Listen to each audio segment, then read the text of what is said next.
Welcome to Riya home bakes. இப்போ நம்ம ப்ரௌனிக்கு ஏற்ற மாதிரி டின்னில் வந்து ஆயில் க்ரீஸ் பண்ணி வைக்க போகிறோம். நான் இன்றைக்கி எடுத்திருக்க டின்னோட சைஸ் வந்து 12 இன்ச்சுக்கு 12 ஸ்கொயர் டின் தான் நான் எடுத்திருக்கேன். நம்ம இன்றைக்கி பேட்டர் ப்ரிப்பேர் பண்ணது வந்து 1 kgன்றனால நான் 12 இன்ச்சு 12 எடுத்துக்கிறேன். உங்களுக்கு எந்த டின் கரெக்டாக இருக்கும்னு பார்த்து கரெக்டாக எடுத்துக்கோங்க. எனக்கு 12 இன்ச் 12 கரெக்டாக இருக்கும். நம்ம கேக் செய்கிறதுக்கு முன்னாடி கண்டிப்பாக நம்ம என்ன டின் யூஸ் பண்ண போகிறோமோ அதுக்கு க்ரீஸ் தடவி பட்டர் ஷீட் போட்டு வச்சுட்டா நம்மளுக்கு கொஞ்சம் டைம் சேவிங்காக இருக்கும்.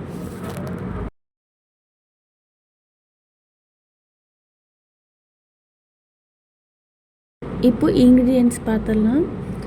நான் 1 kgக்கு 4 முட்டை எடுத்துக்கிறேன். அது கூடவே 2 டீஸ்பூன் வெனிலா எசன்ஸ் சேர்த்துக்கிறேன்.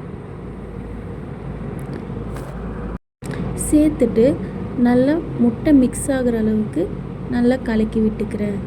அந்த அளவுக்கு கலக்கி விட்டாலே போதும், பீட் பண்ணணும்னு அவசியம் இல்லை. இப்போ வந்து நான் 150 கிராம் சுகரையும் 150 கிராம் நாட்டு சர்க்கரையும் அதாவது மிக்சியில் போட்டு அரைச்சி வச்சுருக்கேன். அதை வந்து நம்ம இது கூட சேர்த்துக்கலாம். சேர்த்த பின்னாடி நல்லா மிக்ஸ் பண்ணி விட்டுக்கலாம். நம்ம சேர்த்த நாட்டு சர்க்கரையும் சுகரும் முட்டையோட நல்லா மிக்ஸ் ஆகணும்.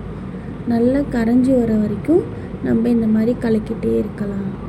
நீங்கள் ஒரு வேளை பட்டர் ஷீட் போடலைன்னா டின்னுக்கு இந்த மாதிரி டைமில் இந்த சுகர் கரையிறதுக்குள்ளே நீங்கள் பட்டர் ஷீட் டின்னுக்கு போட்டுக்கலாம். டைமிங் கரெக்டாக இருக்கும். இந்த மாதிரி மிக்ஸ் பண்ணுற டைமில் ஓடிஜிக்கும் ஒரு 10 மினிட்ஸ் ப்ரீ ஹீட் வச்சுருங்க. உங்களுக்கு இது மிக்ஸ் பண்ணி எடுக்கிறதுக்குள்ளே ஓடிஜி கரெக்டாக 15 மினிட்ஸ் ஆகிடும். இப்போது சர்க்கரை ஒரு பாதி வரைக்கும் கரைஞ்சிருக்கு, இன்னும் கரையணும். இப்போ பாருங்கள், நல்லா ஃபைனாக கரைஞ்சிருக்கு, பார்த்தாலே தெரியும் உங்களுக்கு. அது நீங்கள் மிக்ஸ் பண்ணும் போதே நல்லா கரைஞ்சிருக்கிறது தெரியும்.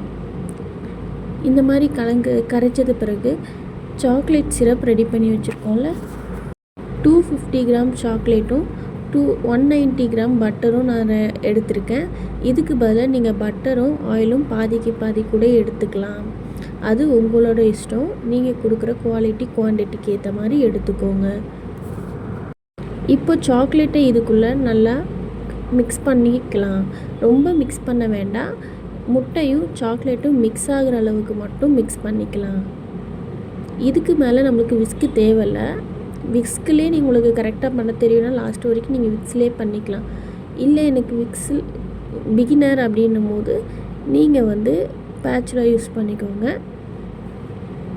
அதுக்கப்புறம் நம்ம சலிச்சு வச்சுருக்க ட்ரை இன்க்ரீடியன்ட்ஸ்லாம் என்னென்ன சேர்த்துருக்கோன்னா 210 கிராம் மைதா, 35 gram cocoa powder, 1/4 spoon baking powder, இதெல்லாம் நம்ம ஆட் பண்ணியிருக்கோம். இது கூட சலிச்சு 2 வாட்டி 3 வாட்டி ஜலிச்சு எடுத்துருக்கோம்.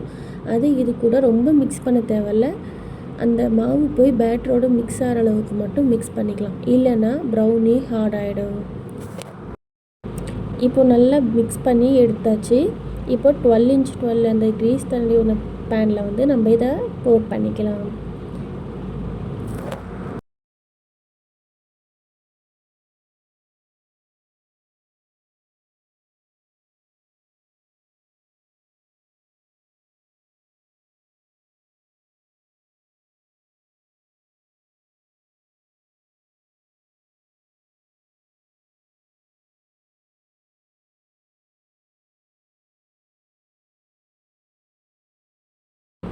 இந்த மாதிரி ஊற்றி முடிஞ்சதும் எல்லா பக்கமும் ஸ்ப்ரெட் பண்ணிக்கலாம். ஸ்ப்ரெட் பண்ணிவிட்டு கண்டிப்பாக இந்த மாதிரி ஒரு குச்சி வச்சோ இந்த மாதிரி ஒரு ஸ்டீல் அந்த பணியார குத்தி எடுப்போம்ல, அந்த மாதிரி ஒன்று வாங்கி வச்சுக்கோங்க. அதை வச்சு இந்த மாதிரி கண்டிப்பாக பண்ணிக்கோங்க. அப்போ தான் கேக் வந்து ஈவனாக பேக் ஆகி வரும். இல்லைன்னா ஒரு சைடு வந்து பெருசாகவும் ஒரு சைடு வந்து சின்னதாகவும் போயிடும். அளவுகள் கரெக்டாக கிடைக்காது. ஒருத்தவங்க மட்டும் வெரைட்டிஸ் ஆஃப் ப்ரௌனி கேட்டனால 1/4 கிலோ அளவுக்கு மட்டும் நான் வெரைட்டிஸ் ஆஃப் ப்ரௌனிக்கு நான் சாக்லேட்ஸ் யூஸ் பண்ணிக்கிறேன். மற்றதெல்லாம் நம்ம ப்ளைனாகவே யூஸ் பண்ணிக்கலாம்.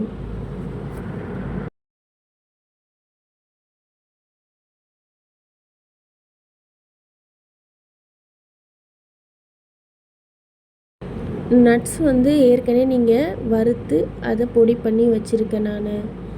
இப்போ வந்து இதை ஓடிஜிக்குள்ளே வச்சிடலாம்.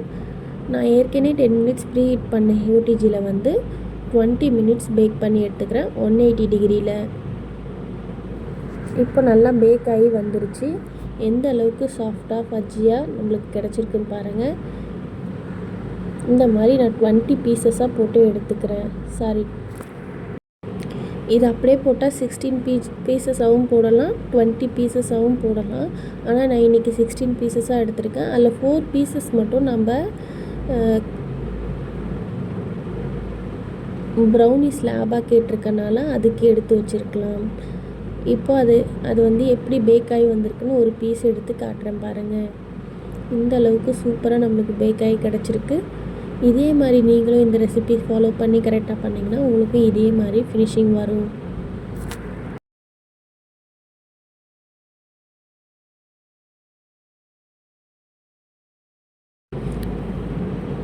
இந்த மாதிரி பாக்ஸ் வந்து நான் 1/4 கிலோ பாக்ஸ் இது வந்து நான் 6 ரூபீஸ்க்கு ஒரு பீஸ் வந்து 6 ரூபீஸ்க்கு ஹோல்சேல் கடையில் வாங்கியிருந்தேன்.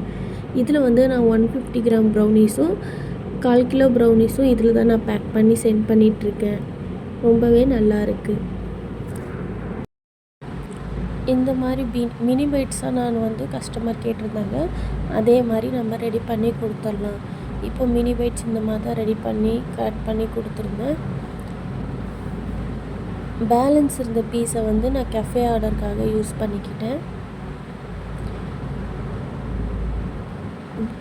ப்ரௌனி ஸ்லாப் எப்படி ரெடி பண்ணேன்னு சொல்லி நெக்ஸ்ட் வீடியோவில் நான் அப்டேட் பண்ணுறேன். உங்களுக்கு எந்த மாதிரி டெக்கரேஷன் பண்ணணும், எந்த மாதிரி கொரியர் பண்ணணுன்ற டீட்டெயில்ஸும் உங்களுக்கு சீக்கிரமாகவே ஷேர் பண்ணுறேன். பேலன்ஸ் இருந்ததை நான் இந்த மாதிரி கெஃபே ஆர்டருக்காக யூஸ் பண்ணிக்கிட்டேன். இந்த மாதிரி கண்டெய்னர் வந்து எனக்கு 3 ரூபீஸ்க்கே கிடைக்கிது. இந்த மாதிரி யூஸ்ஃபுல் வீடியோ உங்களுக்கு வேணும்னா என்னோடய சேனலை சப்ஸ்கிரைப் பண்ணி வச்சுக்கோங்க. Thank you all.